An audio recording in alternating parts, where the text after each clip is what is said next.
السلام عليكم ورحمة الله وبركاته. جاء في كتب السير بتاريخ درسانات مكاكل የግብጽ ንጉስ ረሱል አለይሂ ሰላቱ ወሰላም አራት ሐዲያዎች ይልክላቸዋል። አንደኛው ፈረስ ነው፣ ረሱል ተቀበሉት። ሁለተኛው ማር ነው። ሶስተኛው ደግሞ ማራቱል ቅብጥያ ያችና አስልመው አገቧት። አራተኛው ደግሞ አንድ ስፔሻሊስት ዶክተር ልኮላቸው ነበር። ከዛ ለምን መጣ ሲሉት አይኔ የንጉሱ ስፔሻሊስት ዶክተር ነኝ፣ አንተ እንድንከባከብ ነው የላከኝ ሲላቸው እኛን አሉት። አዎ ስማ አሉት።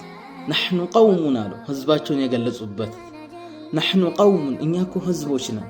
لا نأكل حتى نجوع ሳይርበን አንበላም። وإذا أكلنا لا نشبع ሳንጠግብ እናቆማለን፣ በሽታ የት ይመጣል ያሉት።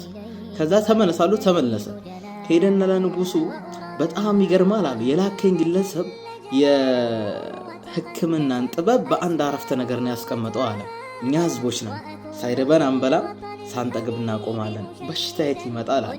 ይችን ቃል ይላሉ መሐመድ ራቲብ አልናቡልሲ የዘመናችን ትልቅ ዓሊም ምን ይላሉ?